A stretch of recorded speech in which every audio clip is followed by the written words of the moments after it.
Tepuk tangan yang meriah bagi Tuhan Yesus. Silakan duduk jemaat terkasih. Mungkin suara saya bisa lebih dinaikkan lagi supaya lebih besar.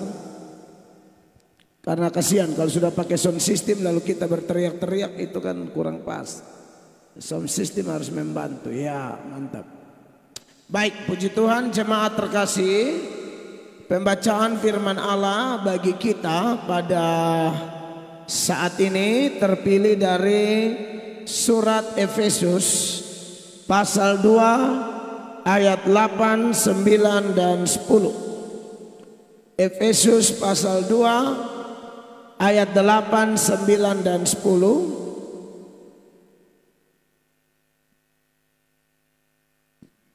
Kita akan baca ayat ini bersama-sama. Efesus 2 ayat 8, 9 dan 10. Bapak Ibu perhatikan firman Allah di Alkitab masing-masing dan kita akan membaca bersama-sama dalam hitungan yang ketiga. Yang sudah temukan firman Allah sama-sama katakan amin. 1, 2 dan 3. Sebab karena kasih karunia kamu diselamatkan oleh iman. Itu bukan hasil usahamu, tetapi pemberian Allah. Itu bukan hasil pekerjaanmu. Jangan ada orang yang memegahkan diri. Karena kita ini buatan Allah, diciptakan dalam Kristus Yesus untuk melakukan pekerjaan baik yang dipersiapkan Allah sebelumnya. Ia mau supaya kita hidup di dalamnya. Tepuk tangan yang meriah bagi Tuhan. Bapak Ibu jemaat yang diberkati oleh Tuhan Yesus, di malam yang pertama saya percaya Bapak Ibu yang hadir dan memberi perhatian sungguh-sungguh dalam KKR yang luar biasa di bawah tema Kasih Allah Melawat Bintuni.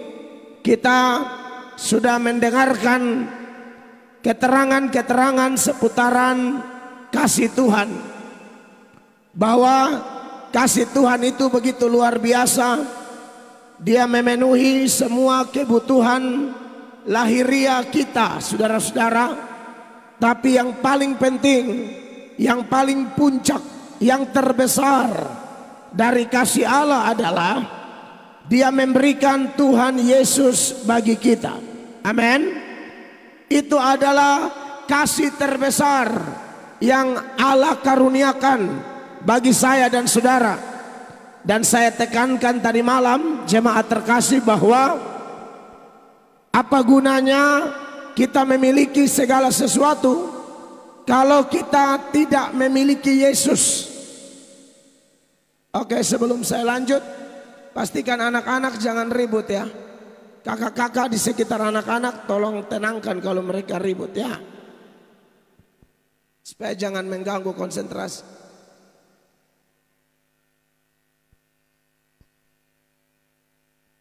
Baik, jadi kekasih-kekasih Tuhan punya segala sesuatu, tapi kalau tidak punya Yesus dalam hidup ini maka sia-sia. Amin, kekasih Allah.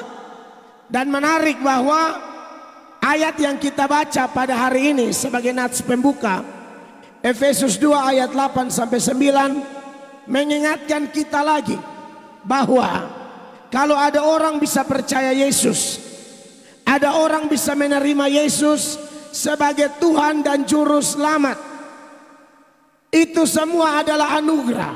Amin. Karena Kristen mempercayai doktrin sola gratia, hanya karena kasih karunia, hanya karena anugerah. Kita percaya doktrin sola fide, hanya karena iman. Tapi bagaimana orang bisa beriman? Kalau kita belajar Alkitab, sebenarnya itu karena pekerjaan Tuhan. Makanya tadi malam Dalam khotbah saya munculkan beberapa ayat. Saya mengatakan dalam Yohanes 6 ayat 44, Tuhan Yesus sendiri berfirman, tidak ada seorang pun dapat datang kepadaku jikalau ia tidak ditarik oleh Bapa yang mengutus aku. Beberapa ayat sebelum itu, Yohanes 6 ayat 37, Yesus berkata begini, semua yang diberikan Bapa kepadaku akan datang kepadaku, dan barang siapa datang kepadaku, ia tidak akan kubuang. Siapapun dia, mau suanggi, mau mantan pelacur, mau penjahat kelas kakap, model apapun, kalau memang orang-orang itu ditetapkan oleh Allah untuk Allah berikan dia kepada Yesus, apapun yang terjadi, orang itu akan datang pada Yesus. Sebaliknya, kalau orang itu tidak dipanggil, mau undang pengkhotbah siapa saja, orang itu suatu saat, sekalipun dia ikut KKR, dia ikut gereja Kristen dari lahir, tetapi orang itu akan tinggalkan Yesus. Ulang ya Bapak Ibu ya. Mau kelihatan baik seperti apapun, tapi kalau tidak dikaruniakan untuk percaya, maka orang itu sekalipun dia pelayanan hebat, dia sudah bikin ini itu, suatu saat akan tinggalkan Yesus. Makanya saya kalau lihat ada mantan pendeta, mantan pastor, mantan suster yang berkoar-koar di sosial media, katanya dulu saya pendeta, tapi sekarang saya pindah agama. Lalu dia pindah agama, dia menjelek-jelekan Kristen, dia menjelek-jelekan Alkitab. Saya kalau menanggapi dia, saya hanya mau menguatkan orang percaya lain yang berkesempatan nonton sosial media. Saya mau kuatkan bahwa orang-orang jenis ini harusnya tidak jadi soal bagi kita kalau kita belajar firman. Karena sekalipun pendeta belum tentu dia dipilih. Rasul sekelas Yudas saja pengkhianat, apalagi cuma pendeta. Rasul itu Bapak Ibu, jabatan rohani lebih tinggi dari pendeta, lebih tinggi dari ketua sinode, lebih tinggi dari ketua wilayah, bahkan lebih tinggi dari ketua panitia. Kalau rasul saja Tuhan bisa bilang begini, dari kalian semua yang ada di sini nih, ada yang tidak percaya kepadaku. Dalam Yohanes pasal 6 ayat 64. Yohanes 6 ayat 64. Kayaknya ini barang saya harus buka. Saya sudah coba tadi pakai, tapi kayaknya napas sesak. Takutnya jemaat selamat pendeta mati. Yohanes 6 ayatnya yang ke 64. Saudara lihat ayat ini.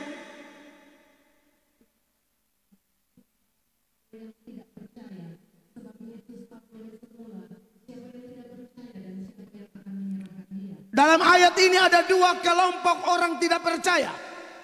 Yang satu, siapa yang akan menyerahkan dia? Saudara-saudara, salah satunya, siapa yang akan menyerahkan Yesus?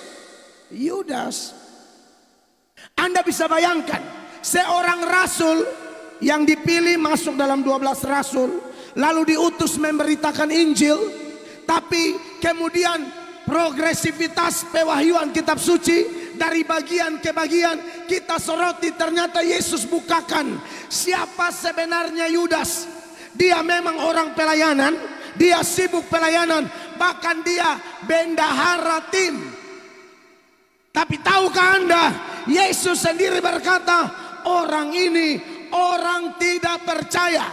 Kalau orang percaya, kita tahu firman Allah berkata, barang siapa yang percaya kepadaku, dia akan diberi kuasa menjadi anak-anak Allah. Yaitu orang yang tidak dilahirkan dari keinginan jasmani seorang laki-laki, tapi dilahirkan dari Allah. Itulah orang yang dilahirkan oleh pekerjaan Roh Kudus. Amin. Tetapi Yudas ini, Yohanes 6 ayat 64, dia tidak percaya. Makanya kalau orang percaya dilahirkan dari Roh Allah, tidak percaya sekalipun pelayanan, Anda tahu siapa yang kuasai dia? Setan. Makanya kalau Bapak Ibu baca Alkitab, kok enak sekali setan bisa masuk keluar dalam diri Yudas yang notabene seorang pelayan, notabene seorang pemberita, seorang hamba. Tapi Lukas 22 ayat 3, dalam ayat ini Dr. Lukas memberi informasi yang terang benderang tentang bagaimana Yudas dikuasai oleh setan begitu rupa. Jadi ternyata saya bicara dalam konteks kita orang Kristen. Sekalipun seseorang mengaku dia Kristen, belum tentu dia dipimpin Roh Kudus. Bisa jadi orang beragama Kristen, di KTP Kristen, di kartu keluarga Kristen, terdaftar dalam gereja lokal tertentu, tapi belum tentu namanya terdaftar di sorga. Belum tentu. Makanya ini langkah yang tepat dari panitia melakukan KKR di Teluk Bintuni. Sekalipun di sini ada sejumlah orang Kristen, ada sejumlah sinode gereja, tapi berita ini perlu disuarakan lagi. Kebenaran ini perlu diperdengarkan lagi supaya kita introspeksi diri, kita periksa diri. Kita nih Kristen yang ada Roh Kudus atau Kristen yang dikuasai setan seperti Yudas. Ingat, yang saya angkat contoh ini bukan jemaat biasa, pelayan, rasul, bendahara, punya posisi jelas di dalam tim, sangat kuat. Tapi parah-parah. Baca dulu ini ayat.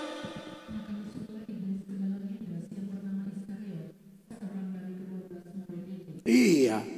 Maka masuklah iblis ke dalam Yudas Iskariot. Anda lihat, kita kalau di sinode kita masing-masing, di gereja kita masing-masing, kan kalau perjamuan kudus kita berharap ya, masuk ambil sakramen, roti, anggur. Setelah itu kita semakin teguh, kita semakin kuat menjalankan misi Allah, Missio Dei. Di lokasi di mana Allah patok kita ada di sana. Yudas, Anda dengar, Yudas terima perjamuan kerasukan iblis. Itu di Yohanes 13 ya, ayat 27. Yohanes 13 ayat 27. Itu ayat bilang begini. Mikrofon pembaca ya.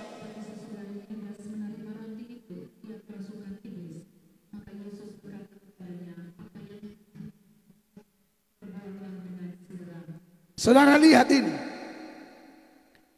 Terima roti kerasukan iblis. Anda bayangkan itu. Makanya saya tidak tahu Bapak Ibu di sini sudah makan perjamuan berapa banyak kali. Harusnya kalau sudah makan perjamuan, tambah teguh, tambah kuat, tambah setia, tambah rendah hati, tambah melayani Tuhan dengan totalitas. Ini orang makan perjamuan semakin kesetanan. Makanya Yesus bilang, dari kalian yang 12 ini, saya yang pilih. Yohanes 6 ayat 70. Saya yang pilih, tapi salah satu di antara kalian iblis. Saudara tahu? Petrus tidak tahu siapa iblisnya. Thomas tidak tahu siapa iblisnya. Yakobus tidak tahu siapa iblisnya. Yohanes tidak tahu siapa iblisnya. Simon orang Selot tidak tahu siapa iblisnya. Tadeus tidak tahu siapa iblisnya. Satu-satunya yang tahu bahwa orang ini dikuasai iblis cuma Yesus. Artinya apa? Orang yang sudah level dikuasai setan yang kelas berat, itu aktingnya luar biasa, sandiwaranya luar biasa, munafiknya munafik tingkat dewa. Sampai orang susah tebak. Orang lihat kok tidak ada tanda-tanda kepalsuan, tidak ada tanda-tanda kesetanan, tidak ada tanda-tanda kesesatan. Kelihatannya semuanya baik-baik saja. Menurut saya ini adalah pekerjaan setan tingkat dewa. Kalau yang tingkat-tingkat ringan tuh yang kemasukan setan langsung teriak-teriak. Itu mah kecil. Itu kecil. Kerasukan setan langsung teriak. Itu biasa. Makanya dalam KKR begini, dengar. Saya pendeta karismatik Tulen. Karena kami GSJ, EOG, Assembly of God. Tapi saya tidak seada-adanya percaya kalau di dalam KKR orang teriak-teriak. Langsung saya bilang, Roh Kudus bekerja. Kata siapa? Karena Alkitab memberi informasi, orang yang begini bukan Roh Kudus, roh setan. Sebelum baca itu Yohanes 6 ayat 70, baca dulu Markus 1 ayat 26. Markus pasal 1 ayat 26. Perhatikan.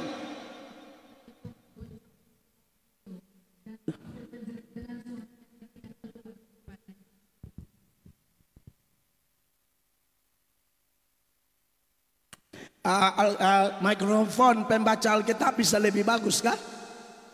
Karena kelihatannya agak timbul tenggelam. Seperti iman ya, kadang timbul kadang tenggelam. Saudara lihat ini. Roh jahat itu bukan Roh Kudus loh. Kalau saudara perhatikan, kalau ada ayatnya, saya kebetulan ayatnya ada di belakang sana.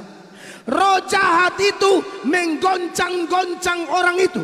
Jadi kalau ada goncang-goncangan, jangan langsung bilang Roh Kudus. Saya belum pernah ketemu ayat Roh Kudus goncang-goncang orang. Kalau Roh Kudus ubah karakter orang, amin. Roh Kudus kasih keberanian orang memberitakan Injil, amin. Roh Kudus membuat orang tambah jaga kekudusan, iya. Tapi kalau Roh Kudus goncang-goncang orang, tolong kasih tunjuk ayat 1 di saya. Di mana? Data paling banyak setan goncang-goncang. Saudara-saudara, makanya saya tidak mau kita asal baca kitab suci lalu mulai tafsir seada-adanya, ya. Jadi maksud saya bisa jadi Roh Kudus mau masuk, tetapi karena orangnya ada kepahitan, ada luka batin, ya, ada masalah pribadi, atau bisa jadi ada kuasa gelap, maka terjadilah manifestasi seperti itu. Tapi kalau Roh Kudus sudah masuk, beda cerita. Roh Kudus adalah roh yang tertib. Roh Kudus adalah roh yang mempertobatkan. Roh Kudus adalah roh yang merestorasi. Amin. Nah, tapi saya mau bandingkan dengan Yudas tadi. Tuhan bilang, Yohanes 6 ayat 70, semua 12 ini saya yang pilih, tapi satu di antara kamu iblis. Siapa dia? Yudas Iskariot. Perhatikan Yohanes 6 70, 71, 70 lebih dahulu.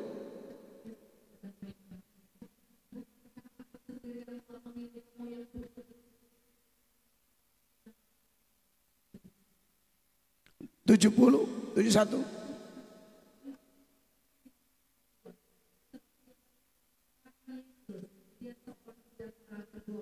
Iya.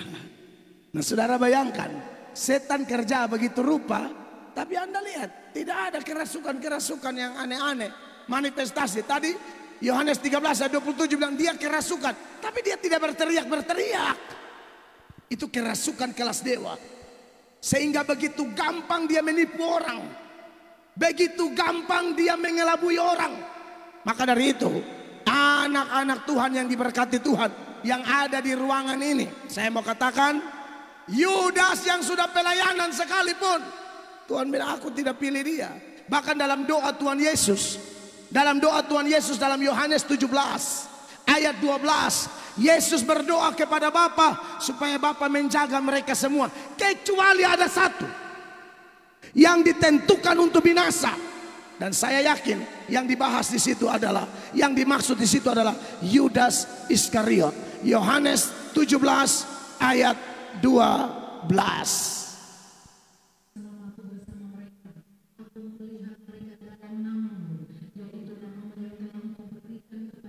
Iya. Betul.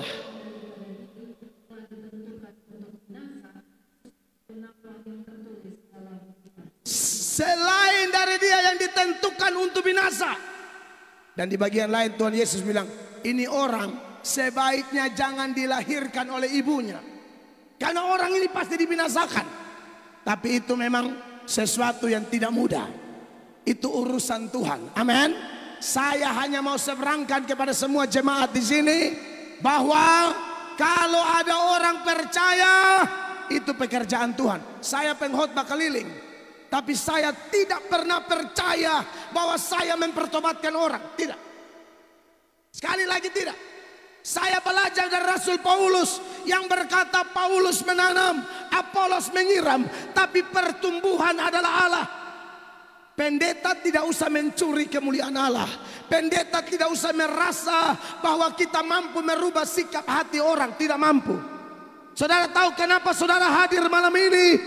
Ayat-ayat yang saya bacakan tadi malam atau dalam pendahuluan khotbah ini sedang terjadi, saudara-saudara. Bapa yang menarik saudara, saudara dipilih Allah. Sebab kalau saudara tidak dipilih Allah, tidak mungkin saudara mau datang. Ini masalah hati manusia, pikiran manusia. Dalam konteks ajaran Kristen, hati seseorang bisa dibuka saat pendeta atau hamba Tuhan berkhotbah. Bukan pendeta yang buka hati, bukan Anda juga yang buka hati Anda sendiri. Dari sudut pandang kita, seringkali kita menganggap akulah yang buka hati. Padahal kalau lihat sudut pandang kitab suci, bukan. Tuhan yang buka hati. Ada seorang bernama Lydia. Ini perempuan pengusaha perempuan di kota Tiatira. Dalam Kisah Para Rasul pasal 16 ayat 14, Lydia duduk dengar Paulus berkhotbah dengan penuh perhatian. Kenapa dia penuh perhatian? Tuhan bekerja di dalam dirinya sehingga dia perhatikan Paulus. Perhatikan ini ayat.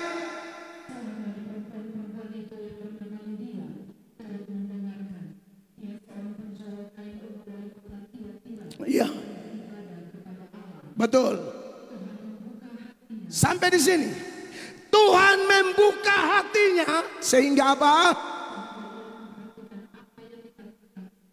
Kenapa dia memperhatikan khotbah Paulus? Kenapa dia memperhatikan pengajaran Paulus? Tuhan buka hatinya.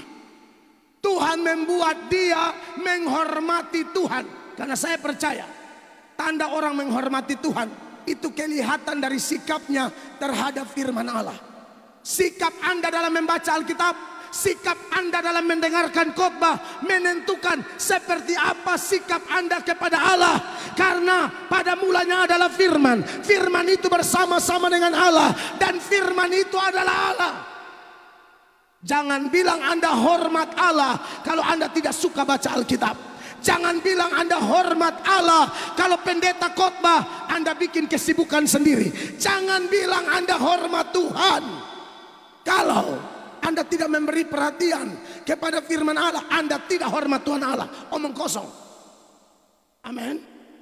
Makanya saya tekankan tadi malam, ujung tombak pemberitaan firman Allah, ujung tombak sebuah ibadah, pemberitaan firman Allah. Gereja dilahirkan dari khotbah Simon Petrus. 3.000 orang berdiri dibaptis. Tapi setelah dibaptis ada aktivitas rohani mereka. Dan Bapak Ibu tahu yang menjadi ranking 1 aktivitas kerohanian mereka adalah mereka fokus pada pengajaran rasul-rasul. Dilahirkan dari khotbah, kemudian bertumbuh dari pengajaran. Makanya di Teluk Bintuni, di kota Bintuni, kita semua hamba-hamba Tuhan, pendeta-pendeta, saya lihat banyak sekolah teologi. Bagus. Bagus sekali. Karena sekarang ini jemaat pintar. Sosial media terbuka. Semua orang mengajar. Sesat atau tidak sesat tergantung pemahaman kita terhadap firman. Makanya Yesus bilang begini. Dalam Matius pasal 22 ayat 29, Yesus bilang begini. Kamu sesat karena tidak mengerti kitab suci maupun kuasa Allah. Perhatikan.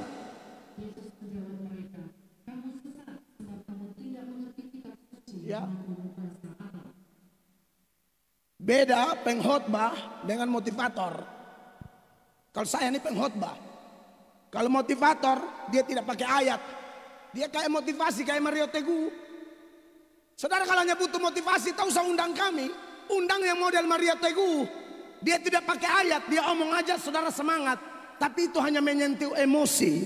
Firman Allah menyentuh sampai dalam roh. Amin. Karena makanan kita adalah firman. Yesus bilang kamu sesat karena tidak mengerti kitab suci. Makanya jemaat mula-mula itu keren luar biasa. Dilahirkan dari khotbah, lalu bertumbuh dari pengajaran rasul-rasul. Doa penting, persekutuan penting, saling mempedulikan penting, konseling penting, saling besuk penting. Tapi lebih penting adalah firman. Makanya ketika Petrus dan kawan-kawan ketika mereka lihat, wah, pelayanan mereka mulai terganggu. Mereka juga urus janda-janda lah segala macam. Maka Petrus bilang kita harus pilih 7 orang yang dipenuhi roh Allah. Maka terpilihlah Stefanus dan kawan-kawan. Untuk apa? Urus pelayanan meja, pelayanan bantu orang. Supaya Petrus dan kawan-kawan fokus kepada apa? Firman dan doa. Firman Allah nomor 1, Bapak Ibu terkasih. Jemaat yang asli, yang betul-betul cinta Tuhan, yang betul-betul cinta Tuhan, saudara akan menghormati firman. Khotbah mau model apa saja, yang sifatnya janji, yang sifatnya menguatkan, bahkan yang mengoreksi kita sekalipun, kita akan tetap aminkan kebenaran itu. Kita tidak mengaminkan pilih-pilih. Pas yang enak-enak, amin, haleluya. Tapi yang menegur tersinggung, jangan. Sebab saya tekankan dari awal khotbah ini, kalau orang dipilih Allah, dengar firman Allah, dia akan tetap berkata, terima kasih Tuhan. Dia akan mempunyai prinsip, dengar firman Allah itu seperti bercermin. Firman Allah itu cermin, bukan spion. Spion pakai lihat orang, cermin pakai lihat diri. Contoh yang dengar spion, pendeta khotbah mungkin kena dengan orang tertentu yang dia tahu. Nah, ini pendeta bagus. Khotbahnya cocok dengan bapak itu. Khotbahnya cocok dengan mertuaku. Khotbah Pak Pendeta cocok dengan suamiku. Khotbah Pak Pendeta cocok dengan istriku. Khotbah Pak Pendeta cocok dengan wakil gembala kami. Khotbah Pak Pendeta cocok dengan panitia pembangunan. Khotbah Pak Pendeta cocok dengan Pak Kepala Dinas. Khotbah Pak Pendeta cocok dengan Pak Dewan. Lalu cocok dengan saudara kapan? Itu contoh orang dengar firman Allah spion. Karena naik motor, mobil, spion pakai lihat orang. Tapi malam ini saya mau kasih tahu di Bintuni, terimalah firman sebagai cermin. Pakai kacamata kuda, tak usah lihat kiri kanan. Firman yang datang adalah kebutuhan utamaku. Mau firman lembut, firman sedang-sedang, agak keras, atau keras sekali, bagiku firman tetap firman, kebenaran tetap kebenaran. Langit mau runtuh, kebenaran tetap kebenaran. Jangan kayak orang-orang di Yohanes 6. Di sepanjang Yohanes 6 itu ada cerita orang-orang yang rame-rame ikut Tuhan. Gara-gara apa? Gara-gara lihat mujizat. Yesus bikin mujizat, 5 roti dan 2 ikan, tak terhindarkan. Kalau ada namanya pendeta bikin mujizat, waduh, istilah Alkitab, maka berbondong-bondonglah dari timur, barat, utara, selatan, berbondong-bondong. Kenapa? Cari mujizat. Saudara yang percaya Tuhan hanya karena cari mujizat, saya mau kasih tahu Anda, mungkin Anda ngaku percaya Allah, tapi belum tentu Allah percaya Anda. Ulang, Anda bisa mengaku percaya Allah, tapi belum tentu Allah percaya Anda.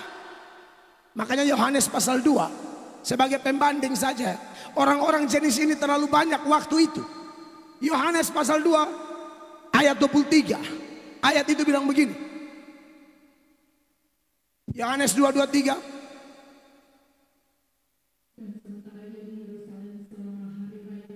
Ya.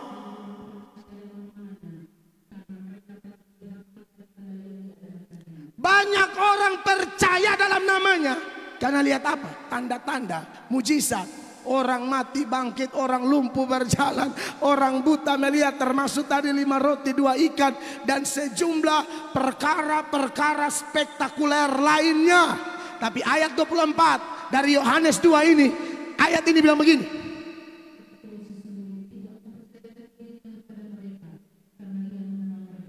Terus amin. Jadi semua Bapak Ibu yang datang malam ini, Tuhan Yesus tahu isi hati saudara.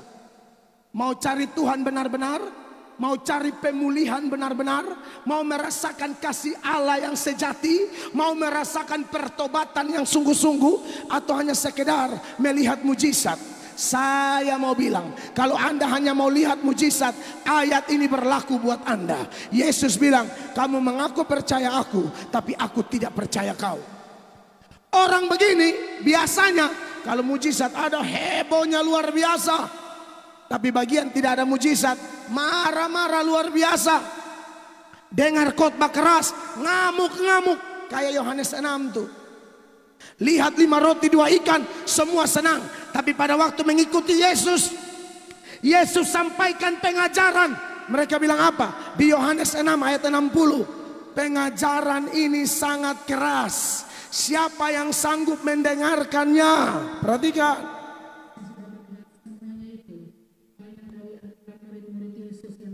Ya.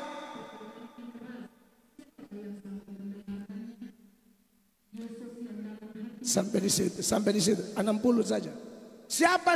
Siapa yang sanggup mendengarkannya? Kalau lihat mujizat semangat luar biasa. Dengar khotbah langsung bilang, ah ini khotbah nih. Ini jangan sampai Bapak Tuhan ini sindir-sindir sana.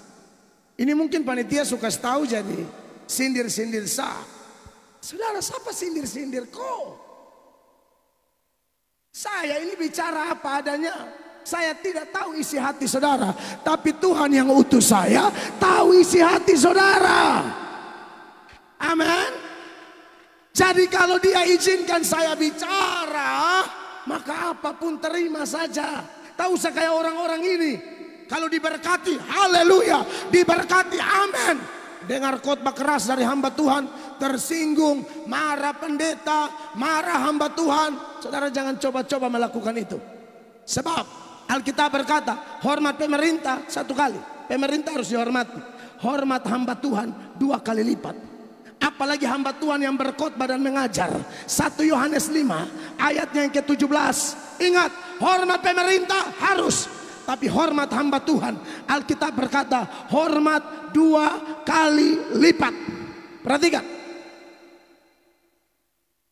1 Timotius 5 ayat 17. Perhatikan ayat ini. 1 Timotius 5 ayat 17.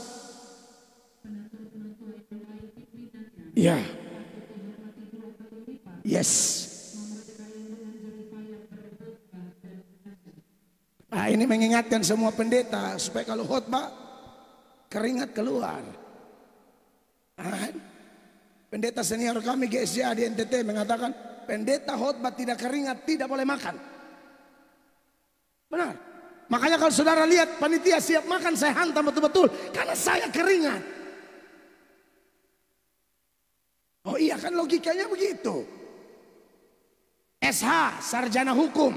Jadi kalau dia bergerak dalam bidang hukum, kerja betul-betul. SP, sarjana pertanian, dia kerja betul-betul untuk pertanian. SOS, sarjana sosial, dia kerja betul-betul. Saya ini STH, sarjana teologia, atau istilah lain, sarjana ketuhanan. Iya, sarjana yang omong Tuhan Allah. Jadi kalau omong Tuhan, omong benar-benar. Dan tidak jaga perasaan manusia. Tidak jaga perasaan manusia. Tidak gampang kami pakai kolar di sini nih. Walaupun tadi saya buka karena mau mati tadi. Ini penggambaran kami hamba. Tunduk kepada Allah. Khotbah apa adanya. Amin. Sebab begini Bapak Ibu. Saya masih terngiang-ngiang dengan apa yang Tuhan sampaikan kepada Yehezkiel. Dalam Yehezkiel 6. Mulai ayat 30, Yehezkiel 7. Sorry. Yeskiel 33 ayat 7. Tuhan bilang sama Yeskiel, kalau kau tahu sesuatu, kau mesti ngomong apa adanya. Jangan kau sembunyi. Kalau saya kasih tahu bilang, hei orang jahat, kau pasti mati, harus bertobat. Kalau tidak bertobat kau mati. Lalu kau hamba Tuhan tidak omong apa-apa. Nanti itu orang mati, tapi nanti Tuhan tuntut nyawanya dari kita. Tapi kalau kita sudah omong, dia tidak mau bertobat, dia mati, saya aman. Iya, nanti kan kita mati ini menghadap pengadilan. Nanti Tuhan tanya, Mel Atok, waktu saya undang kau, saya pakai hamba-hambaku di Bintuni, undang kau khotbah apa di sana? Kau tegur tidak yang tukang selingkuh? Hah? Kau tegur tidak yang suka bahugel? Kalau di Manado istilah bahugel tuh hubungan gelap. Sudah ada istri tapi gatal luar biasa. Bahkan ada yang sudah pelayanan tapi gatal luar biasa. Kau tegur tidak? Kamu tegur tidak Kristen-Kristen pemabuk yang ada di Bintuni? Kau kasih tahu tidak bahwa Tuhan bilang celakalah mereka yang jago minum, celakalah mereka yang juara dalam campur minuman keras. Kasih tahu tidak bahwa pemabuk tidak masuk surga? Tuhan tanya itu. Kau saya undang ke sana ke khotbah apa? Tegur tidak yang percaya kuasa gelap. Sudah Kristen tapi masih percaya setan, percaya swangi. Tegur tidak. Kalau tidak tegur, mereka mati, kau juga mati. Kira-kira begitu. Tolong baca ini ayat dulu. Yeskiel 33 mulai ayat 7.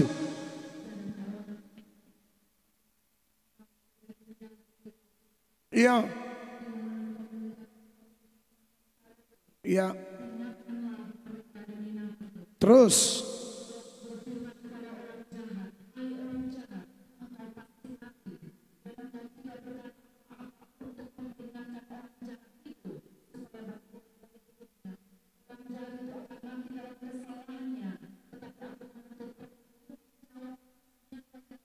Sudah lihatin ayat. Orang jahat itu mati, tapi kau pengkhotbah, kau tidak omong apa adanya, saya tuntut dari kau. 9. Tapi kalau saya sudah omong, orang Bintuni tidak bertobat, selamat tinggal. Beta aman. Perhatikan.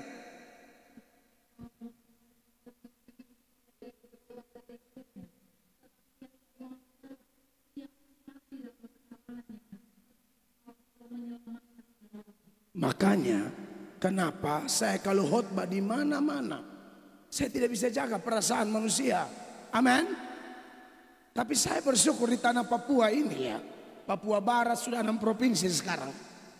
Diundang ke mana-mana, termasuk di Wamena kemarin.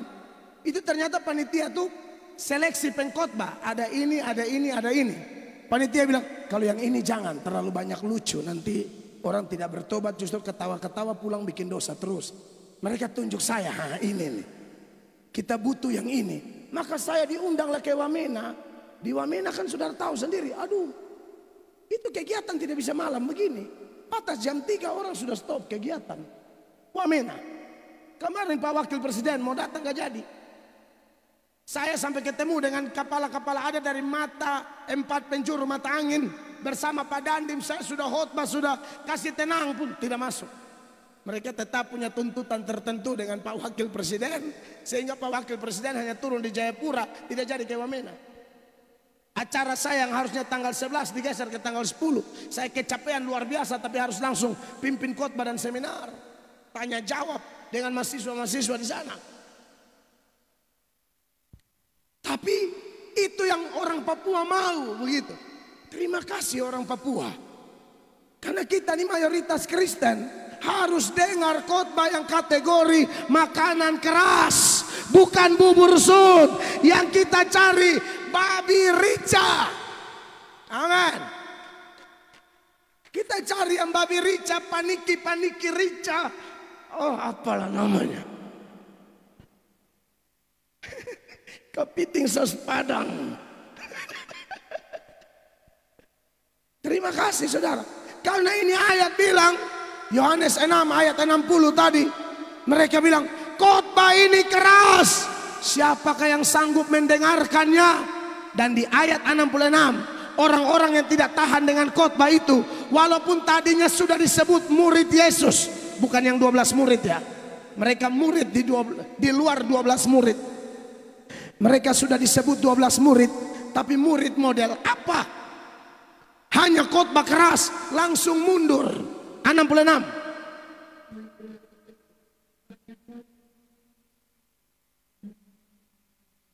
Mulai dari waktu itu banyak murid-muridnya mengundurkan diri dan tidak lagi mengikut dia.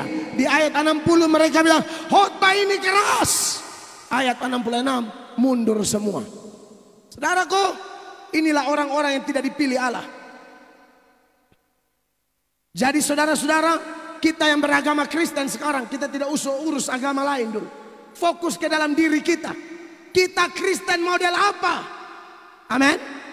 Karena Kristen yang merasakan lawatan kasih Allah akan pegang prinsip, aku mengasihi karena Allah lebih dahulu mengasihi aku. Amin.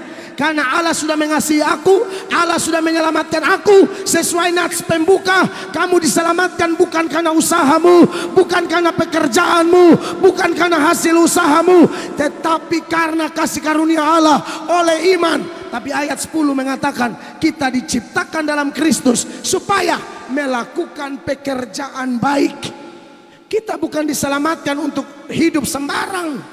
Kita diselamatkan untuk taat. Kita diselamatkan untuk setia. Kita diselamatkan untuk jaga kekudusan. Kita diselamatkan untuk melayani pekerjaan Tuhan. Jadi buat apa orang Bintuni dilawat oleh kasih Allah? Supaya biasa-biasa saja? Tidak. Orang yang dilawat oleh kasih Allah pasti luar biasa. Beri tepuk tangan yang meriah. Orang yang sudah dilawat oleh kasih Allah tidak akan jadi penonton. Dia tahu bahwa ada satu perlombaan yang diwajibkan bagi kita. Wajib. Tidak ada Kristen penonton. Ingat Ibrani 12 mulai ayat 1. Itu ayat mengatakan kita harus berlomba dalam perlombaan yang diwajibkan bagi kita. Perhatikan.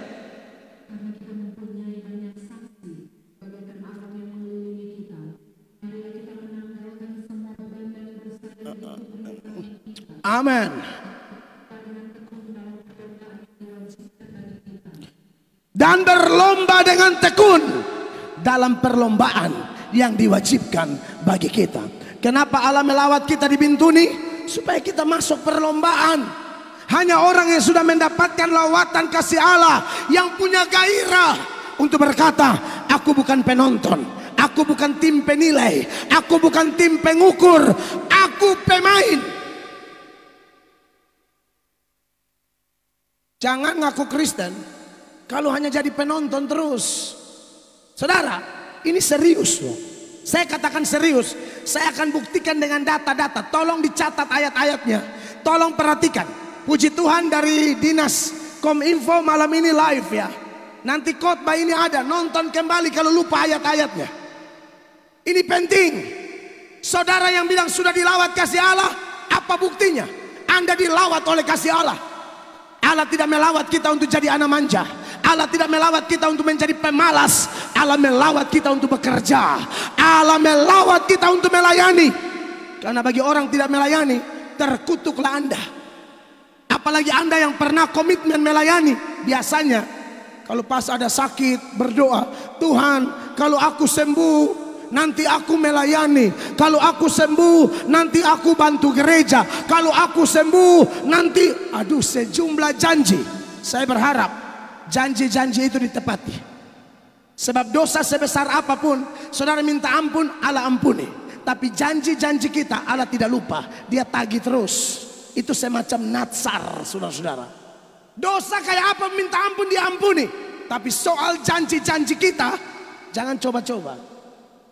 Yakub sudah janji di Betel, hampir belasan tahun Yakub lupa.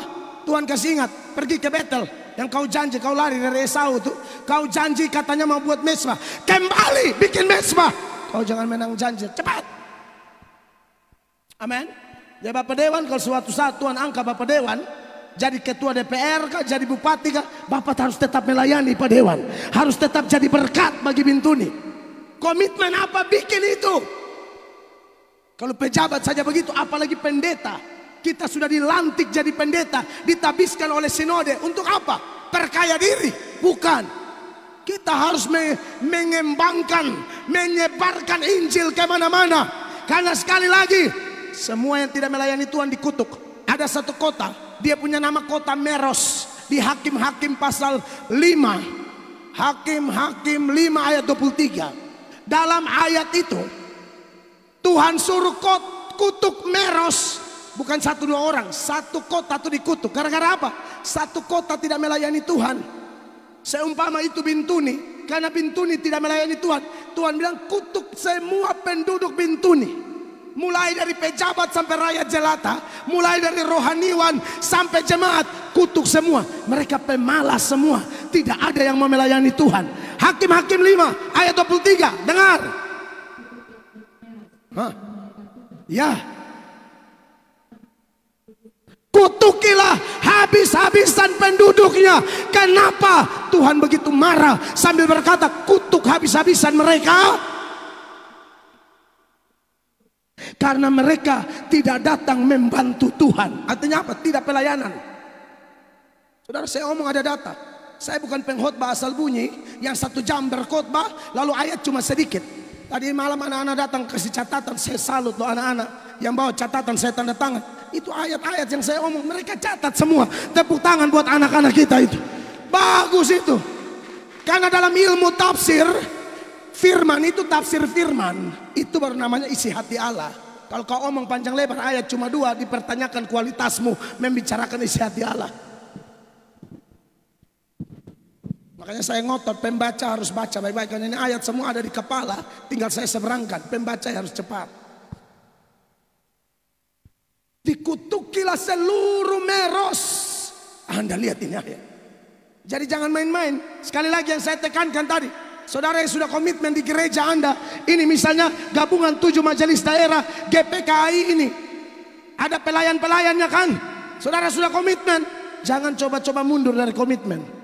Saudara yang di GPDI, saudara yang di sinode lain, di GSIA atau sinode lain, GKI atau apapun yang ada di sini, saya mau kasih tahu saudara, sudah komitmen, jangan coba-coba lalai. Yeremia 48 ayat 10, Yeremia 48 ayat 10, Tuhan bilang begini melalui Yeremia. Yeremia 48 ayat 10, dengarkan firman Allah ini. Sampai di situ, terkutuklah orang yang mengerjakan pekerjaan Tuhan dengan lalai. Kalau pelantikan pakai jas, pakai jubah, selfie, TikTok, posting di sosial media, pastikan postinganmu dan pelaksanaanmu sama. Jangan postinganmu berapi-api tapi pelayananmu nol. Pelayanan pencuri tulang, pelayanan udang di balik batu. Anak Tuhan tidak begitu. Upah kita dari sorga, Allah yang maha kaya, dia pelihara hamba Tuhan. Satu Israel resesi gara-gara khotbah Elia. Elia khotbah bilang apa? Ahab, tidak akan ada hujan 3,5 tahun. Itu membuktikan bahwa khotbah tidak selalu berisi berkat. Kadang-kadang khotbah berisi hukuman, ancaman. Makanya Elia ngancam, dan ancaman itu dari Allah. Terjadi 3,5 tahun tidak ada hujan, maka pasti kekeringan, kelaparan. Tapi apakah Israel resesi lalu hamba Tuhan Elia juga menderita? Tidak. Israel resesi, Elia resepsi. Kenapa? Tiap sore burung gagak antar roti, tiap sore burung gagak antar daging. Mau mandi mau minum, sungai Keri tersedia. Makanya saya tidak pernah takut jadi hamba Tuhan. Saya akan bicara apa adanya kepada siapapun. Jangan lalai bekerja di ladang Tuhan. Tadi malam saya sudah singgung talenta. Talenta adalah apa? Segala sesuatu yang Allah berikan kepada kita, kita pakai kembali untuk kemuliaan nama Allah. Kita ini punya talenta. Semua pasti punya, orang Kristen, sinode apapun, saudara punya talenta. Mungkin jumlahnya beda-beda, betul ya? Ada yang dapat 5, ada yang dapat 4, ada yang dapat 3, ada yang dapat 2, ada yang dapat 1. Pokoknya yang Tuhan mau, waktu dia kembali, jangan coba-coba ada di antara kita yang kubur talenta itu. Talenta itu harus dipakai. Talenta itu harus dilipat gandakan. Sebab tahukah Anda, masih ingatkah Bapak Mama cerita tentang talenta itu? Buat hamba yang malas dan jahat, yang sudah dapat talenta tapi kubur talenta. Dalam Matius 25 ayatnya yang ke-26, Tuhan menyebut dia dengan 2 istilah, jahat dan malas. Malas itu jahat, jahat itu salah satunya adalah malas. Hamba Tuhan malas, kamu penjahat. Perhatikan. Maka jawab tuannya itu, hai kamu hamba yang jahat dan malas. Jahat dan malas. Kamu sudah tahu bahwa aku menuai di tempat di mana aku tidak menabur dan memungut dari tempat di mana aku tidak menanam. Seperti kami kalau di GSJA ya. Saya di Kota Kupang, namanya GSJA Amazing Grace. Saya tempel di depan gereja, bengkel orang berdosa. Tulis di gereja. Karena bagi saya, gereja bukan tempat kumpulnya malaikat-malaikat. Gereja itu tempat berkumpulnya orang berdosa yang sudah terima Yesus, lalu dari hari ke hari diperbaiki terus menerus supaya semakin serupa dengan gambaran Kristus. Tapi ibu tahu ibadah di gereja kami hari-hari apa? Setiap hari. Orang kadang-kadang 1 minggu 1 kali, alasannya banyak. Ibadah di tempat kami tiap hari. Senin doa pagi, Selasa kaum pria, Rabu KKR, Kamis doa puasa, Jumat Youth and Teens, Sabtu Amazing Woman, hari Minggu ibadah raya 3 kali, kembali lagi Senin. Selalu ibadah, ibadah, ibadah, ibadah. Saya bilang begini sama jemaat, saya yakin Tuhan Yesus sudah mau datang. Saya yakin. Hanya saya tidak tahu tanggal berapa. Karena Yesus berkata ulang-ulang dalam sejumlah ayat. Di Wahyu pasal 22, 3 kali di ayat 7, ayat 12, ayat 20. Yesus bilang apa? Aku datang segera. Itu pada tahun kurang lebih Wahyu ditulis 90-an Masehi. Antara 90 sampai 96 Masehi. Wahyu ditulis, Yesus bilang, aku segera datang. Itu 90-an Masehi.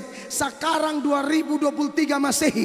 Kalau 90-an Masehi saja dia bilang segera, maka 2023 logikanya jelas, lebih dekat. Maka kita masih main-main kah? Kita sudah dilawat kasih Allah, kita masih main-main kah?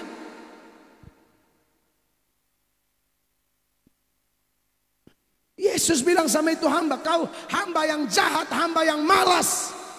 Di Matius 25 ayat 26. Lalu di ayat 30 Yesus tambah lagi, bukan jahat dan malas saja, tidak berguna. Jahat, malas, tidak ada guna. Manusia kasih napas, Tuhan kasih napas, kasih jantung, kasih harta, kasih pangkat, kasih kedudukan, kasih makan, kasih minum, pakai, tapi hidup tidak ada guna. Tuhan bilang kau jahat, kau malas, kau tidak ada guna, lempar dia ke neraka. Perhatikan 30. Dan campakkanlah hamba yang tidak berguna itu kemana? Kemana?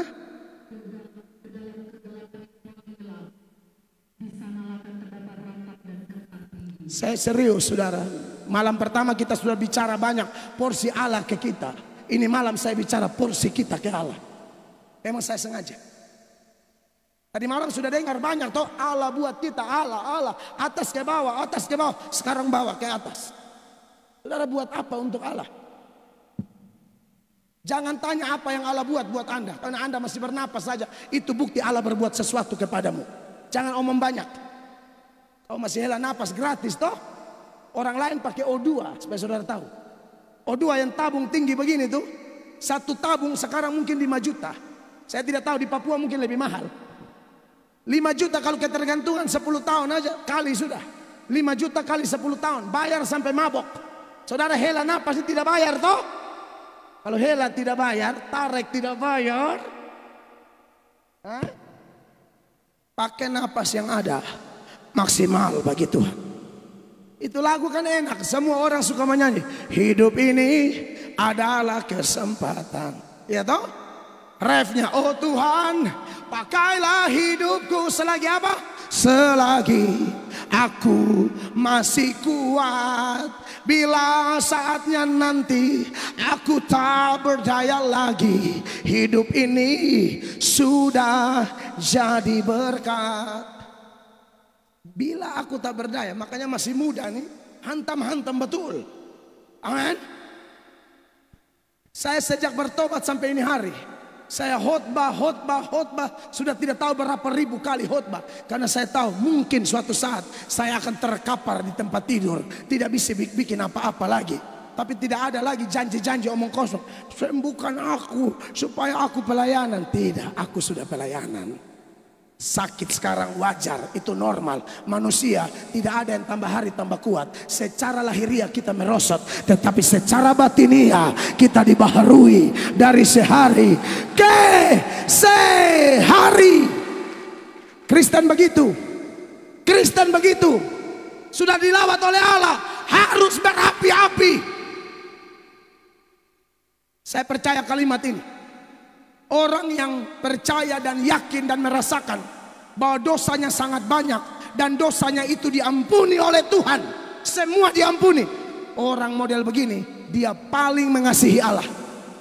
Karena dia tahu saya sangat kotor, saya sangat jahat, saya sangat rusak. Dan masih ingat MM, you know MM, Maria Magdalena. Maria Magdalena itu dirasuki oleh 7 roh jahat. 7 dalam alam berpikir orang Ibrani. Halo,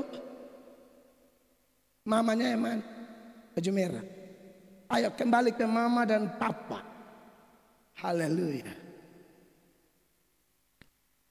7 roh jahat itu dalam alam berpikir orang Ibrani punya angka-angka 7. 7 roh Allah bukan berarti rohnya ada 7. Itu angka-angka yang sempurna. Kalau bilang 7 roh jahat, itu artinya rohnya terlalu total. Kemungkinan roh yang merasuki Maria Magdalena itu mirip legion itu. Dan kalau kita belajar orang-orang yang kerasukan roh jahat, bisa lari telanjang-telanjang, berteriak-teriak, hidup rusak, kacau balau, aduh pokoknya ngeri. Tapi Tuhan selamatkan dia. Makanya Anda lihat, di salib Yesus, murid-murid laki-laki yang bilang, aku rela mati, aku rela di penjara, hilang semua. Maria Magdalena ada di sekitar salib Yesus. Yesus dikubur, Maria Magdalena ada. Orang pertama yang menjadi saksi kebangkitan Kristus apa? Maria Magdalena. Waktu dia ke kubur Yesus, Yesus muncul dari belakang, dia tidak tahu bilang itu Yesus. Lalu dia bilang sama Yesus, engkau yang mencuri atau menyimpan mayat Tuanku, kasih tahu di mana, saya mau gendong. Anda tahu Yesus meninggal dalam usia terbaik, cuma jenazahnya doang usia 33 tahun. Itu beratnya minta ampun, apalagi sudah dibalsam, beratnya luar biasa. Tapi Maria bilang, di mana aku mau gendong. Anda tahu orang yang sudah dibebaskan oleh Tuhan, dia pegang prinsip kasih tidak mengenal beban. Sebesar apapun beban itu, karena aku cinta pada Yesus, aku tidak akan hitung untung berapa, rugi berapa.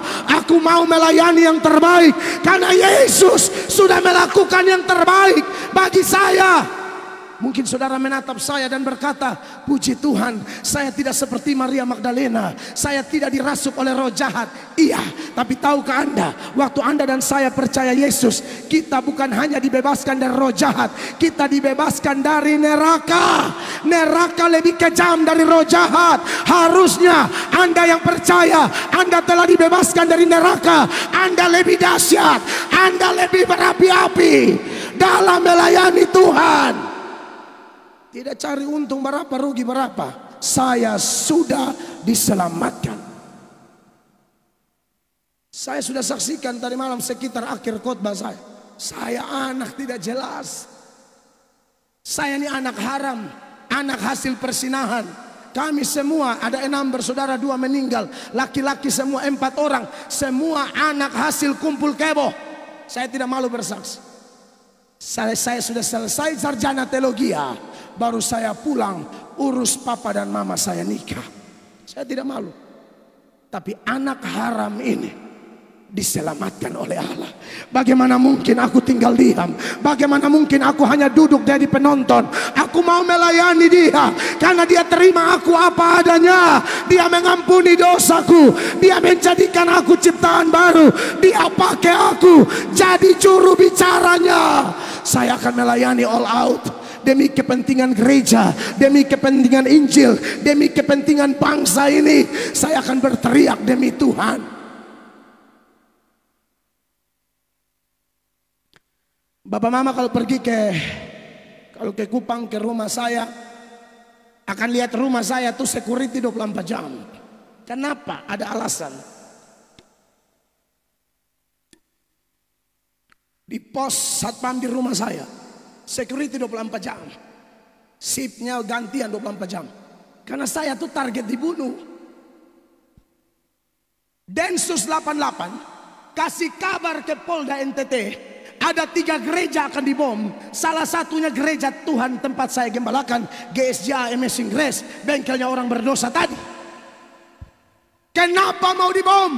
Karena katanya pendeta Melatok terlalu keras menghantam kadrun-kadrun. Saudara pikir itu bikin shock terapi saya? Saudara pikir itu bikin rohku padam? Oh, di hadapan Tuhan dan jemaatnya aku mau berkata, roh yang ada padaku lebih besar dari roh apapun yang ada dalam dunia ini. Maka lu jangan coba-coba shock terapi hamba Allah.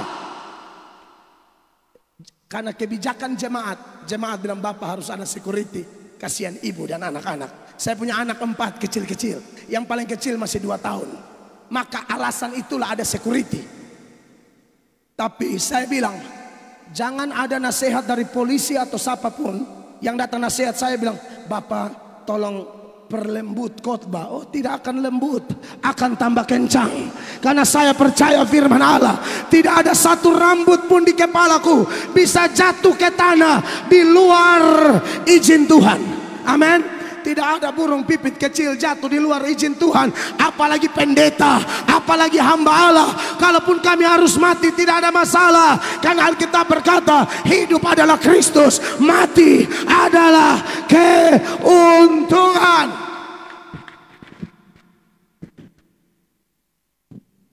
Densus 88 itu bukan berita abal-abal, tapi polisi kerja cukup cepat. Tapi saya harus berjalan kemana-mana.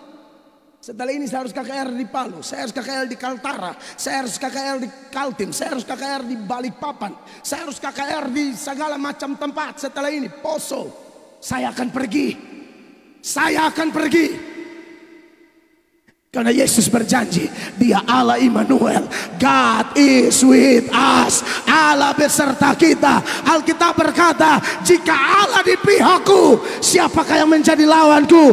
Kita bukan hanya menang, kita lebih dari pemenang. Kita lebih dari pemenang. Makanya saya puji Tuhan. Sebagai manusia, saya pikir wow, ngeri-ngeri sedap. Tapi aku punya Tuhan yang besar. Kita punya Tuhan yang besar. Kasih Allah melawat Bintuni.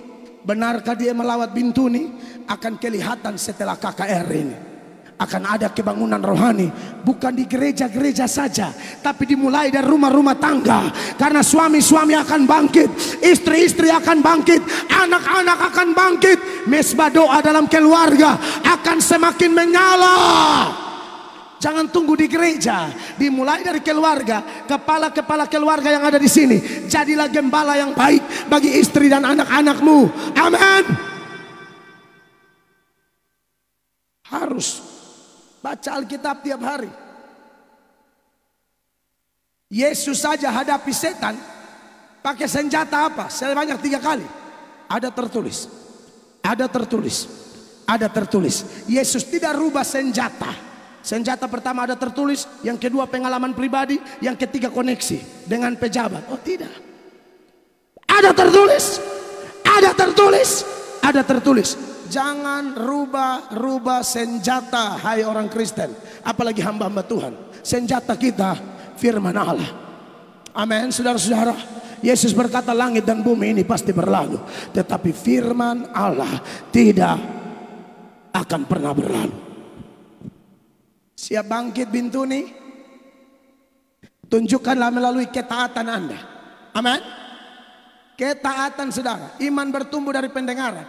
Dengar, iman bertumbuh. Taat, pertumbuhannya berlipat kali ganda. Catat pernyataan ini. Dengar, iman sudah naik. Apalagi lakukan, multiplikasinya gila-gilaan. Jaga kekudusan hidup. 1 Petrus 1 ayat 16. Tuhan berkata, kuduslah kamu karena aku kudus. 1 Tesalonika 4 ayat 7. Yesus berkata melalui Paulus kepada jemaat di Tesalonika, Allah memanggil kita bukan untuk melakukan apa yang cemar, tapi untuk melakukan apa yang kudus. Ayat 8 mengatakan, siapa yang menolak ini bukan menolak manusia, tapi menolak Allah. Jaga kekudusan ya. Bapak-bapak, kalau masih ada yang nonton film porno, bertobat. Jangan handphone yang sama ada video saya, handphone yang sama ada film porno. Bertobat. Otak-otak mesum, bertobat. Amin. Kalau mau lihat Bintuni dilawat, bertobat betul. Ibu-ibu yang pelakor lagi imbangi laki orang, bertobat ibu. Stop WA suami orang. Suami orang ada tidur dia WA, aku rindu itu kumis. Wah. Kau pikir itu kumis tuh pagar kelurahan. Iya, karena ini ibu-ibu di kota lain suka sekali WhatsApp sama laki orang. Saya harap bapak-bapak pejabat di sini jangan ada perempuan selingkuh ya. Bapak-bapak, saya omong memang bapak-bapak ini biasa kalau belum ada uang setia, sudah ada uang agak nakal. Tolong bertobat. Sebelum Tuhan kasih putus itu jantung stop. Dia tekan di atas, putus di bawah. Jadi kalau andai kata ada pejabat yang nakal, pernah nakal, bertobat sudah. Saya datang nih supaya omong, bertobat. Jangan keras kepala. Amin. Anak-anak muda yang masih free sex, bertobat. Pacaran kudus. Pacaran kudus. Jaga sampai nikah. Amin. Sudah nikah, sudah kudus, itu kau kunci kamar dari malam sampai pagi. Kau urus sudah mau salto-salto, kau mau apakah, sudah kudus. Sekarang kau jangan coba-coba salto sekarang. Amin Bapak Ibu. Jam berapa? 8:30. Haleluya. Aduh, Tuhan baik buat Bintuni. Amin. Kasih Allah melawat Bintuni. Dalam kasih Allah ada ketaatan. Dalam kasih Allah ada kekudusan. Dalam kasih Allah ada kesetiaan. Amin, kekasih Tuhan. Seorang pengkhotbah almarhumah Pendeta Elsnoya. Beliau sudah almarhum, Ibu Elsnoya, seorang pengkhotbah GSJA, perempuan yang luar biasa. Waktu saya masih dalam awal-awal pertobatan saya, beliau datang ke Kupang, lalu beliau membangkitkan iman kami semua seputaran kesetiaan. Karena saya percaya dalam lawatan kasih Allah ada ketaatan, ada kekudusan, ada kesetiaan. Amin, saudara-saudara, ada kesetiaan. Ibu Elsnoya mengangkat sebuah cerita yang terjadi di perbatasan antara India dan Nepal. Di sana ada sepasang muda-mudi yang menjalin kasih, pacaran sampai komitmen mau nikah. Si wanita bernama Nadia, si laki-laki tidak dijelaskan namanya siapa. Tapi laki-laki itu bukan pacaran asal pacaran. Dia berkata kepada Nadia, Nadia, abang sangat mencintai kamu. Dan abang mau buktikan cinta abang dengan pengorbanan. Abang mau merantau ke New Delhi. Abang mau perbaiki nasib. Abang mau kumpulin duit. Lalu abang akan kembali dan menikahi kamu Nadia. Nadia, apakah kamu bersedia menunggu abang kembali? Nadia bilang, abang kan ini India abang Nadia tetap setia Oke. Singkat cerita, maka hari H ditentukan, abang akan berangkat menuju stasiun kereta. Di stasiun kereta itu, sekitar stasiun ada pohon besar mirip pohon beringin. Lalu di bawah pohon itu abang menatap Nadia yang memakai pakaian ala-ala India, sari biasa ya, cewek-cewek India, anting di hidung, cantik lah. Lalu abang menatap Nadia dan berkata, Nadia, aku mau waktu aku kembali, kamu tetap berdiri menunggu aku di bawah pohon ini dengan memakai pakaian yang sama. Apakah kamu berjanji, Nadia? Nadia berkata, abang Nadia janji iya kan. Lalu singkat cerita abang pergi Waktu abang pergi, Nadia kembali melakukan aktivitas seperti biasa di rumahnya. Bantu mama, cuci piring, cuci pakaian, termaksud kasih makan babi. Karena orang India makan daging babi juga, piara babi juga. 1 bulan pertama, waktu kereta masuk, Nadia pergi di bawah pohon yang sama, pakai pakaian yang sama, menatap ke gerbong kereta sambil menatap penumpang turun satu persatu. Tapi abang tidak ada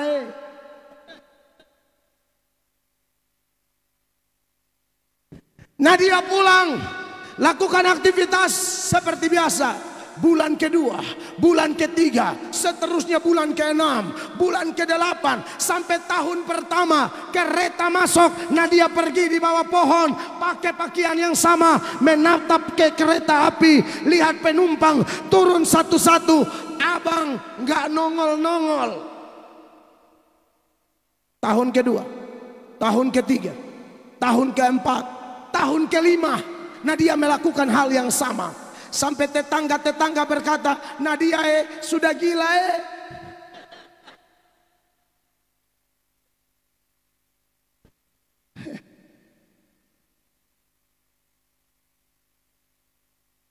Nadia sudah gila ini. Kenapa kau tunggu laki-laki tidak jelas? Ada anak-anak muda yang lain datang, Nadia. Kalau abang terlalu lama beta ada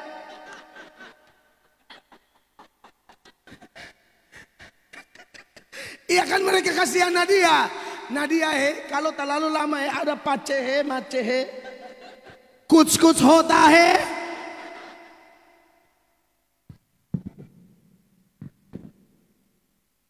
Tapi Nadia tidak gubris. Nadia tetap bilang, sekali abang tetap abang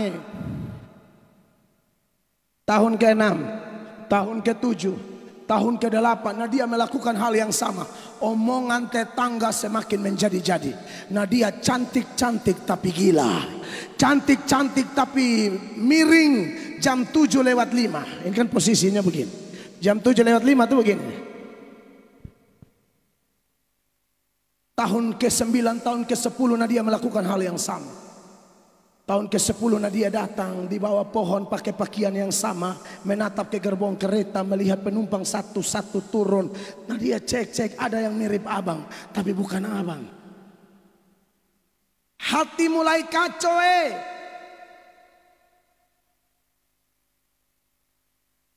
Tahun ke-11, 12, 13, abang tidak ada. 14, tahun ke-15, Nadia tunggu. Pas Nadia datang tunggu, bertepatan ada gubernur mau datang kunjungi daerah itu. Semua persiapan seperti biasalah, pemerintah daerah sudah siap. Warna-warni, kan orang India juga warna-warni kayak orang Papua juga. Merah, kuning, hijau di langit yang biru. Bapak mama tahu apa yang terjadi? Semua sibuk sambut gubernur. Nadia datang di bawah pohon pakai pakaian yang sama, sambil tetangga bilang, gila datang. Nadia sudah tahu, memang tak terhindarkan. 15 tahun penantian. Itu kau bilang cewek-cewek di Bintuni, oh selamat tinggal. Masih nggak balik aku sama orang suku lain deh.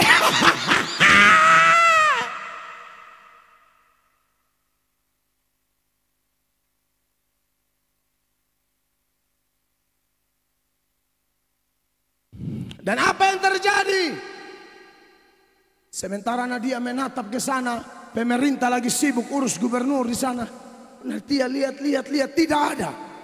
Tapi sementara Nadia perhatikan ke sana, karena tahulah kereta kan bagian depan tuh yang khusus pejabat kan, yang ini yang ekonomi punya. Sambil lihat, Nadia lihat kayak ada yang jalan datang ke dia. Nadia lihat Pak Gubernur datang ke Nadia. Nadia bingung dong. Loh, ngapain Pak Gubernur datang? Semakin dekat. Nadia kayak kurang enak gitu kan. Kenapa Pak Gubernur datang? Lalu gubernur ini datang ke Nadia dan gubernur berkata, Nadia lihat. Bagaimana ya? Gubernur bilang begini, Nadia, kita menikah. Nadia lihat ternyata gubernurnya ini pacarnya. Penantian tidak sia-sia. Dia datang bukan kunjungan kerja. Dia mau lihat pacarnya masih ada di bawah pohon itu atau tidak. Masih pakai pakaian itu atau tidak. Dengar jemaat, kasih Allah melanda kita malam ini. Dan dia minta kita setia sampai dia datang. Waktu dia kembali, dia mau kita ada dalam daerah keselamatan, dalam daerah kekudusan, dalam daerah kesetiaan, berpakaian cinta akan dia. Dia pasti kembali, Yesus pasti kembali. Dia mau orang Bintuni setia, orang Bintuni yang dilawat oleh kasih Allah. Maukah Anda setia? Yesus pasti kembali, dia pasti kembali. Ibrani pasal 10 ayatnya yang ke-37. Ayat ini berkata begini, Ibrani 10 ayat 37. Silakan dibacakan. Amin.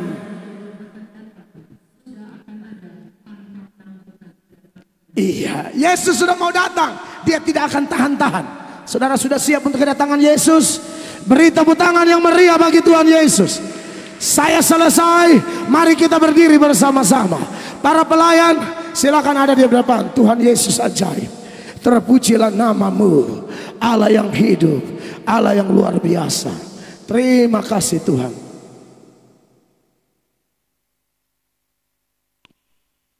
Tuhan akan kembali. Kita semua orang percaya di seluruh dunia, khususnya di Bintuni, kita harus siap sedia. Kapanpun dia menjemput kita, baik jemput secara universal maupun jemput secara pribadi, yaitu nomor urut kematian kita, pastikan dia dapati kita dalam keadaan setia. Angkat pujian, selidiki aku, lihat hatiku. Terima kasih banyak Tuhan Yesus. Minta Tuhan periksa hati kita dan buat janji, aku mau setia waktu Engkau datang.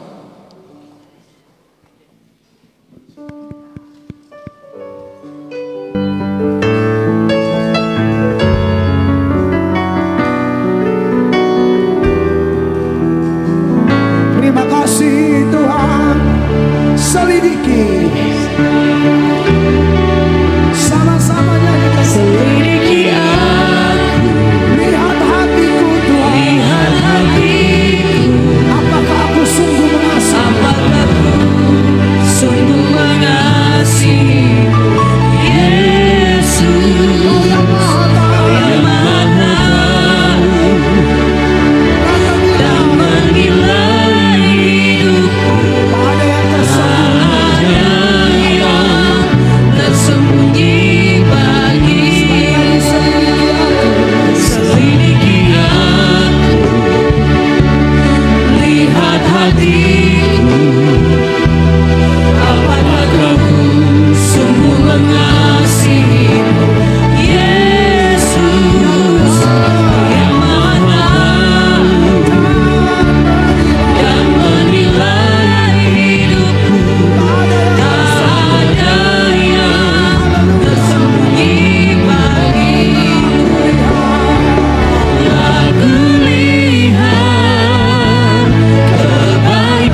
Dia rindu kita semua siap. Dia rindu kita semua setia. Setia melayani Dia sesuai panggilan kita sebagai pendeta, hamba Tuhan, pejabat, ASN, atau apapun profesi kita. Alkitab berkata, lakukanlah segala sesuatu seperti untuk Tuhan dan bukan untuk manusia. Apakah Anda mau setia? Apakah Anda mau berjanji? Dan Anda penentu Bintuni ini dilawat oleh Allah.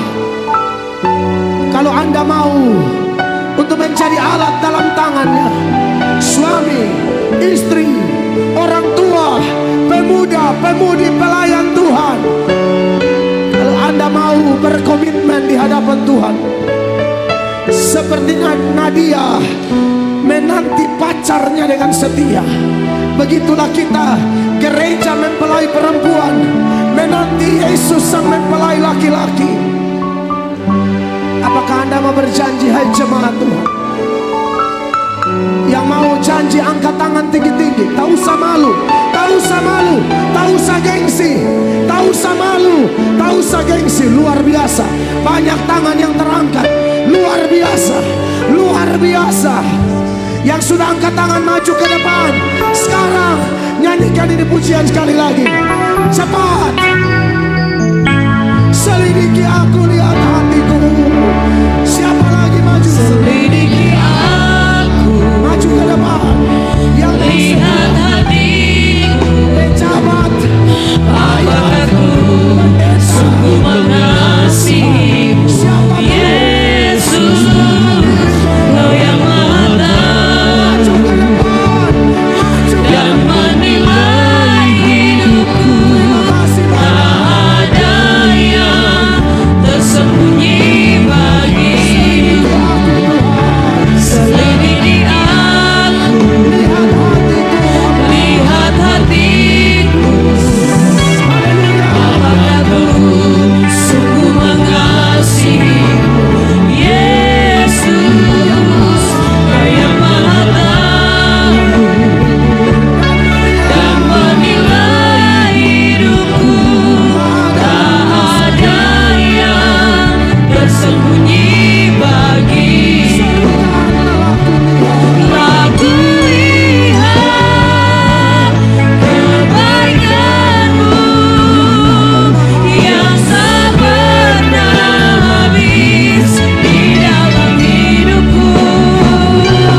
Ku berjuang sampai akhirnya Kau dapati aku tetap setia. Kau dapati aku tetap setia.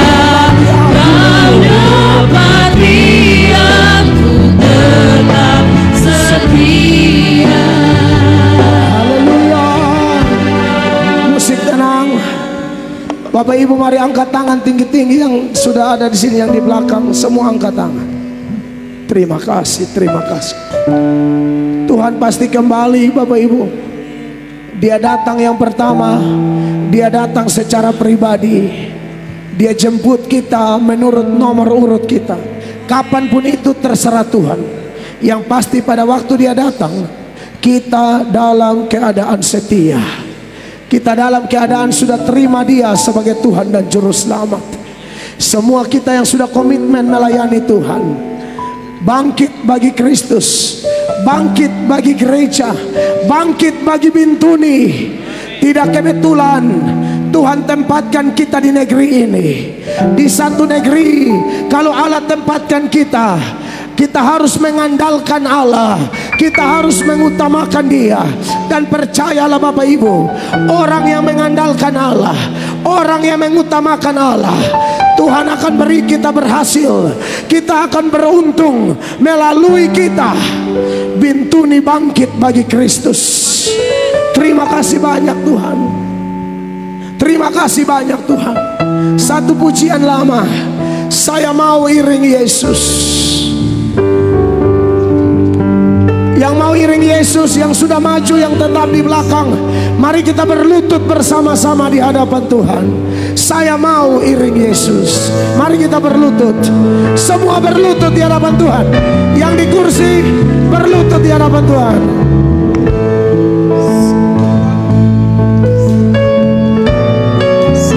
Saya mau iring Yesus. Mari kita berlutut di hadapan Tuhan. Semua anak-anak yang di atas sana berlutut. Berlutut di hadapan Tuhan. Berlutut di hadapan Tuhan. Berlutut di hadapan Tuhan. Sampai selama-lamanya. Meskipun saya susah, Meskipun saya susah, haleluya, menderita dalam dunia, saya mau iring Yesus sampai selama-lamanya. Bapa di sorga, hamba berdoa bagi semua jemaat-Mu yang sedang tersungkur di hadapan-Mu. Ada pejabat, ada orang tua, ada opa, ada oma yang begitu rendah hati. Tuhan, kami cinta Bintuni Tuhan. Kami tahu Bintuni ini akan semakin dahsyat kalau ada orang-orang cinta Yesus. Itu adalah jalan terbaik bagi kami, melihat kebangunan rohani yang sejati, melihat pertobatan yang sejati akan menular melalui kami yang buat keputusan malam ini. Allah menjadikan kami garam dan terang. Garam dan terang sifatnya adalah mempengaruhi, bukan dipengaruhi. Tuhan melihat setiap pejabat yang tersungkur di hadapan-Mu, betapa mereka rendah hati.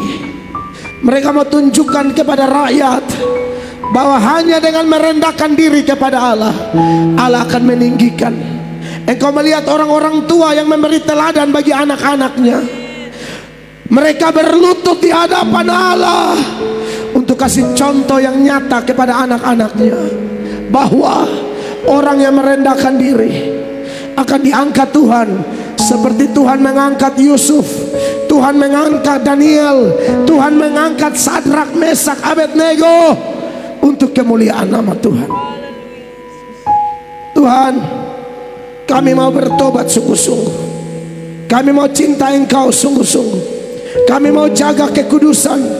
Kami mau menghormati firman Allah. Kami mau mencintai pelayanan di gereja kami masing-masing. Kami mau cinta tugas kami masing-masing. Roh Kudus penuhi kami supaya kami melakukan maksimal bagi kemuliaan nama Allah. Penuhi kami dengan roh-Mu sehingga ada gairah kudus dalam diri kami semua. Kalau kami berlutut, kami bawa masalah rumah tangga kami.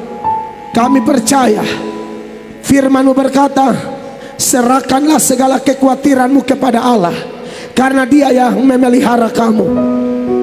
Ketika kami datang meletakkan seluruh pergumulan kami di kaki Yesus, kami tahu pemulihan terjadi. Kalau kami bawa sakit penyakit kami, dalam nama Yesus Kristus, kesembuhan terjadi, mujizat terjadi. Kami serahkan pemerintah di kota Bintuni, penduduk di kota Bintuni, khususnya yang beragama Kristen. Pakai mereka luar biasa. Beri kesatuan hati, kerendahan hati, kesucian hati, kesatuan hati untuk melayani Engkau. Gereja-gereja semakin dahsyat bersatu untuk kemuliaan nama Tuhan. Diberkatilah panitia, diberkatilah donatur yang sudah berkontribusi dalam KKR ini. Diberkatilah kami yang sudah mengajak keluarga kami datang. Alkitab berkata, satu orang bertobat, seisi sorga bersuka cita. Kami tahu suasana sorga ada di ruangan ini. Pulihkan kami, bawa kami untuk melihat terobosan yang lebih besar bagi gereja Tuhan, bagi kota Bintuni, bagi seluruh tanah Papua, bahkan seluruh Indonesia. Terima kasih banyak Bapa. Ini doa, ini penyerahan kami, ini tindakan kami merendahkan diri di hadapan-Mu. Kami tahu firman-Mu tergenapi, siapa merendahkan diri akan ditinggikan. Demi nama Yesus kami berdoa. Anak-anak muda yang hadir, mereka adalah calon-calon pemimpin di negeri ini. Tolong supaya mereka jaga kekudusan, taat orang tua, rajin gereja, rajin pelayanan, belajar dengan sungguh-sungguh. Mereka dipersiapkan untuk menjadi pemimpin-pemimpin besar di masa depan. Terima kasih banyak Bapa. Demi nama Tuhan Yesus kami berdoa. Dan semua yang percaya, kita diterima, kita dipulihkan, kita dilengkapi, dan kita dipakai oleh Allah Tritunggal. Dalam nama Yesus kita berkata, amin. Beri tepuk tangan yang meriah bagi Tuhan. Silakan duduk Bapak Ibu terkasih, silakan duduk, Tuhan memberkati. Silakan duduk kembali, Tuhan Yesus memberkati.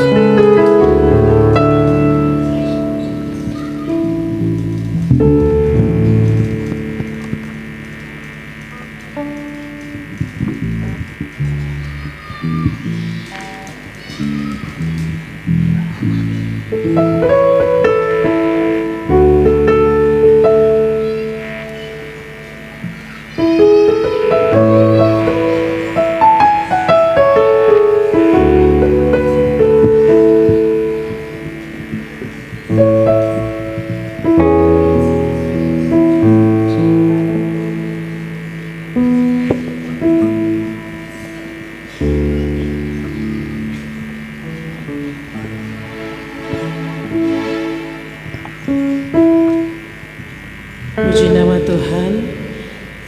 Tiba saatnya kita akan memberikan korban syukur kita.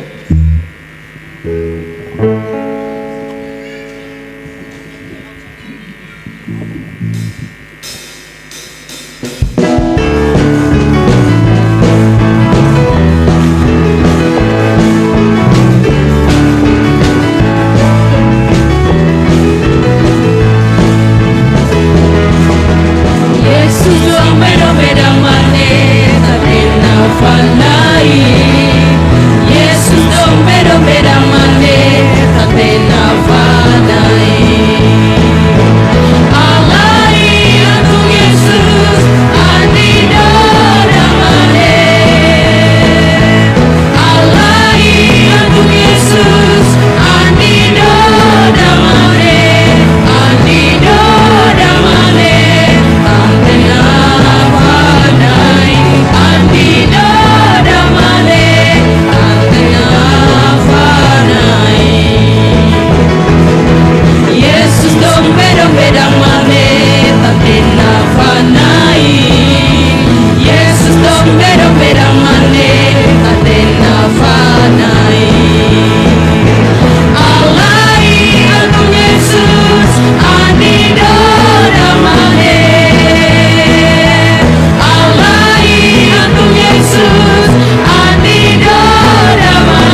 mengakhiri ibadah kita di malam hari ini.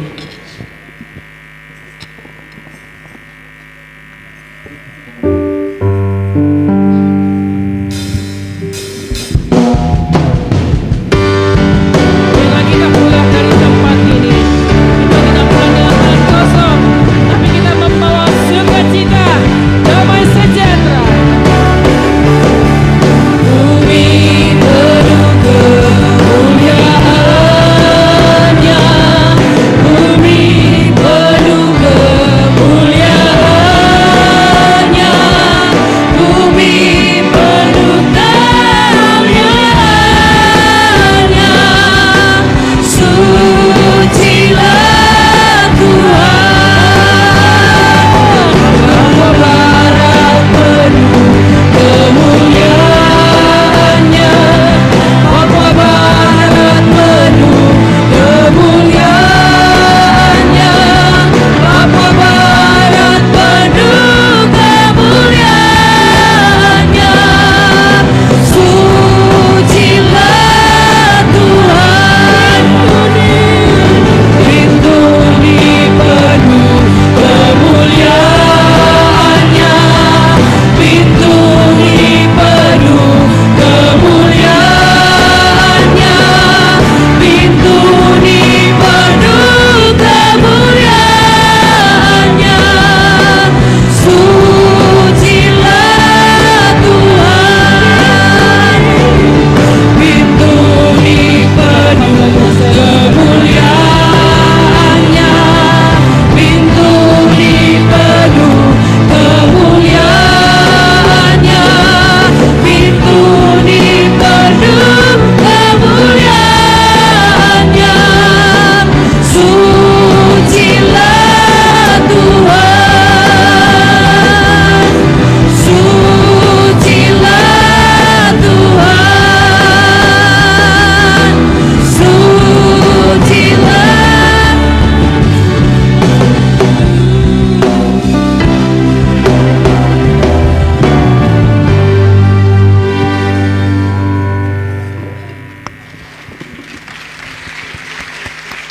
Cek, cek, cek, cek, cek.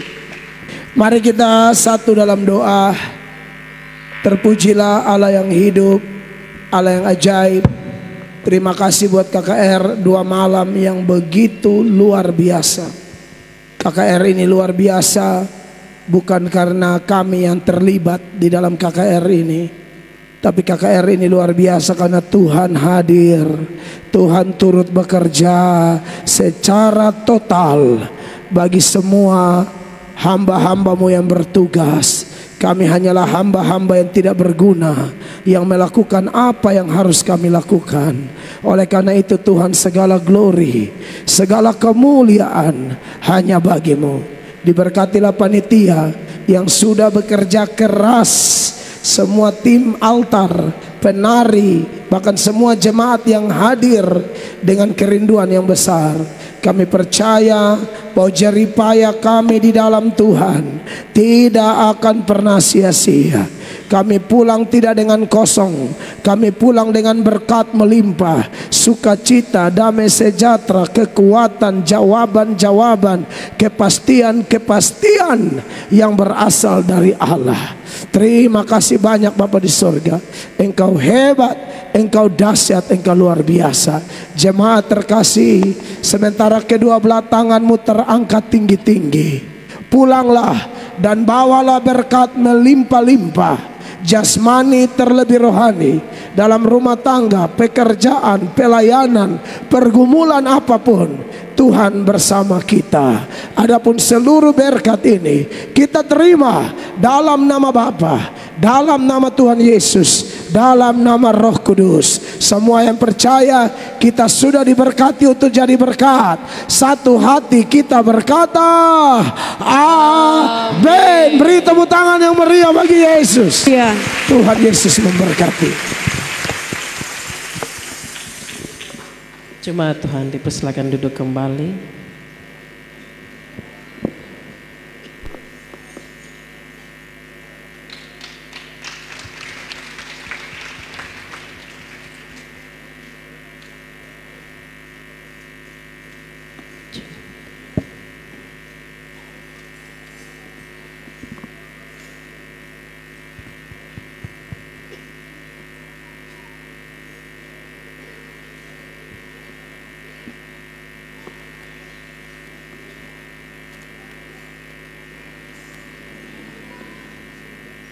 Ibadah kita di malam hari ini telah selesai. Kami para pelayan mengucapkan selamat malam, Tuhan Yesus memberkati.